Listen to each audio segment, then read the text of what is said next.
सास का अखाड़ा बहू ने पछाड़ा। माँ जी, ये कैसे बना रही है शिमला मिर्च? नहीं नहीं नहीं, ऐसी कोई नहीं खाएगा, आप हटिए, मैं बनाती हूँ। कोई नहीं खाएगा? अरे तेरे मायके वालों के लिए नहीं बना रही हूँ, अपने पति, बेटे और बेटी के लिए बना रही हूँ। और वो लोग शिमला मिर्ची ऐसी ही पिछले कई सालों से खाते आ रहे हैं। बहू बहू हो ना, थोड़ा सोच समझ कर जबान खोला करो, समझी? माँ जी, फिर तो मैं यही कहूँगी कि आपको खाना बनाना आता ही नहीं। बहू शिमला मिर्च बना लेती है, लेकिन अपने अंदाज में। फिर खाने के टेबल पर, ये सब्जी क्या बहू ने बनाई है? आज बहुत अलग लग रही है। भाभी, रंग तो बड़ा अच्छा दिख रहा है सब्जी का। अरे नहीं नहीं, मुझे तो माँ के हाथ वाली खानी थी। क्या है रीना, सब्जी माँ को ही बनाने दिया करो ना। सास, जिसे अब थोड़ा सा अपना पल्ला भारी दिख रहा होता है। अरे अब बेटा मेरा जमाना आ गया। ये घर कभी मेरे नाम से चलता था, लेकिन अब लग रहा है कि मेरा होना ना होना एक ही बराबर है। बहू तो पूरे घर के साथ रसोई में भी राज करना चाहती है। माँ जी, आप ही ने तो कहा था शादी के वक्त कि रानी बनाकर रखेंगी मुझे। तो देखिए, रानी का काम यही होता है ना, राज करना। अरे देख बहू, माना तू राज करना चाहती है, लेकिन भूल मत, पूरी रियासत अभी मेरी है। अरे कैसी बात कर रही हो तुम दोनों? और ये क्या तरीका होता है बहू से बात करने का? बेचारी अभी तो आई है, उसको आजादी भी नहीं दोगी क्या? तो वो इस घर को अपना घर कैसे समझेगी? देखिए पापा, माँ सही कह रही है। घर को अपना घर समझी, इसमें कोई बुरी बात नहीं है, लेकिन सिर्फ अपना और हमें पराया करने की कोशिश करे ना जी ना, ये सोच तो बिल्कुल अच्छी नहीं है। देख, तू छोटी है ना, छोटी की तरह रहा कर, हर बात पर बीच में ना बोला कर। क्यों? वो मेरी बेटी है तो मेरे तरफ से ही बोलेगी ना। माँ जी, ये तरफ क्या होता है? हाँ, वो मेरी बहन नहीं है क्या? मैं मानती हूँ कि आज मैंने सब्जी बना दी, लेकिन थोड़ा खाने में बदलाव करना हम स्त्रियां भी तो जानती हैं और चाहती भी हैं। तो इसका मतलब ये तो नहीं कि घर के खाने की कोई वैल्यू ही नहीं है। देख, मैं कोई बहस नहीं करना चाहती, जाओ खाना खा लो। सभी खाना खाने बैठ जाते हैं। अगले रोज, माँ जी प्लीज, ये आस पड़ोस वालों को बोलिए ना, मुंह उठाकर घर में मत आ जाया करे। अरे किसी के घर आने जाने का कुछ वक्त तो होना चाहिए। यहाँ तो सारा दिन मानो लोगों ने धर्मशाला बनाकर रखी है। बहू, वो हम लोगों के परिवार जैसे हैं, पिछले 25 साल से हमारे साथ है, और ये मेरा घर है। यहाँ कौन आएगा कौन नहीं, ये तू कैसे डिसाइड करेगी? और हाँ, तुझे अगर पसंद नहीं ना, तो अपने कमरे में चली जाया कर। वो लोग बात ही कर रहे होते हैं कि पड़ोसन आ जाती है। अरे बहन, हम लोगों ने जागरण रखा है माता का आज रात, सुबह का भंडारा भी, तो बहू रानी को लेकर आना। आना हाँ बिटिया? अच्छा चलती हूँ, और घरों में भी निमंत्रण देना है। अरे हाँ हाँ, हम जरूर आ जाएंगे। वैसे किस किस को बुला रही हूँ? वो तुम्हारी ननद और भाभी भी आ रहे हैं क्या? माँ, क्या आप इनके पूरे खानदान को जानती हैं? अरे भाभी ने ही तो मेरी ननद की शादी की पूरी तैयारियां कराई थी, और मेरे मायके में भी पापा की मौत के बाद वहाँ रहकर इन्होंने ही मुझे संभाला था।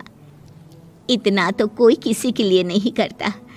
अच्छा, मैं ना फल दे जाऊंगी, काट देना भाभी, मैं दूसरे काम पूरे कर लूंगी। मेरी तो तबीयत खराब है माँ जी, आप ही काट देना सारे फल।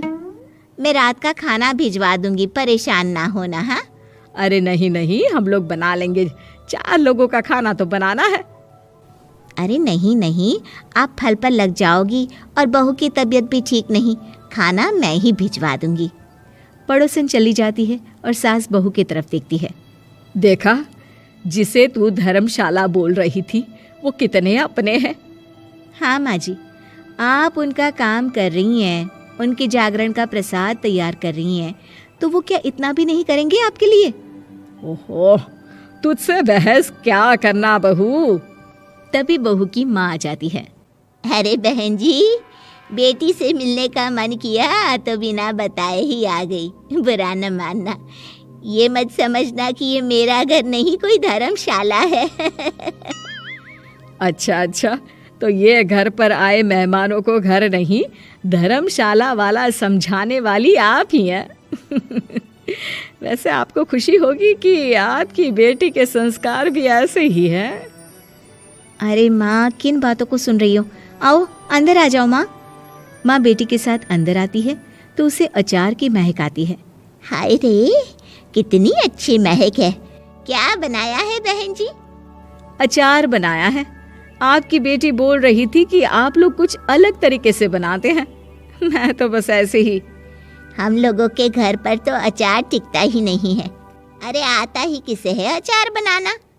लेकिन जैसे ही बेटी माँ को कमरे में ले जाती है, क्या है माँ, क्यों आ गई यहाँ पर? बताकर तो आना चाहिए। अरे कैसी बात कर रही है बेटी? माँ को बेटी से मिलने का मन किया तो क्या माँ नहीं आ सकती? आ सकती है माँ, क्यों नहीं, लेकिन तू ना पूरा खेल बिगाड़ रही है। खेल? कैसा खेल बेटी?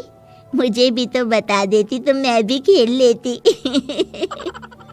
माँ, जब से शादी करके इस घर में आई हूँ ना, सासू माँ ने मेरा घर का रट लगा कर रखा है। अब मैं ये बताना चाहती हूँ कि यहाँ मैं आ गई हूँ। कोई भी चीज़ जो पहले होती थी वो ठीक नहीं थी, तो मैं उसे परफेक्ट करूँगी। अच्छा, यानी बात सिंहासन की है कि पहली रानी को उतारना है। हाँ माँ, तुम्हें जो समझना है समझो, लेकिन बात तो यही है। पर बेटा वो... बेटी कुछ नहीं समझती और दरवाज़ा खोलकर बाहर चली जाती है। माँ, जो कि एक अच्छी औरत होती है, बेटी को समझाने की कोशिश तो करती है। बाहर सास के सामने माँ कहती है, अरे बहन जी, आप चलिए ना मेरे साथ मेरे घर, बहू का मायका भी देख लीजिए। अरे नहीं नहीं बहन जी, आप ही रुकिए हम लोगों के पास। शाम को जागरण है, वहाँ ले चलेंगे। उसी का प्रसाद तैयार कर रही हूँ। अच्छा, हमें भी तो सिखा दीजिए कैसे तैयार करते हैं। अरे कैसी बात कर रही हो माँ, कितने जागरण करवा चुकी हो तुम? देख बेटी, एक बात गांठ बांध ले, हर बेटी माँ के घर जो होता है वो देखती है, लेकिन सीखती वो सास के पास ही है। सास का संस्कार वो अपनी सास से सीखती है, जो वो अपनी बहू को देती है। तो बेटी, यहाँ के रीति रिवाज, रहन सहन, बोली भाषा अपनी है, जिसे तुझे ना सिर्फ फॉलो करना है बल्कि सीखना भी है। और जहाँ तक सवाल है पूरे घर की रानी बनने का, तो जब तक तेरी सास महारानी है, तू रानी ही तो रहेगी। क्यों बेटा? बहू माँ की बात समझ जाती है और सास भी बहू की माँ का मन ही मन शुक्रिया अदा करती है।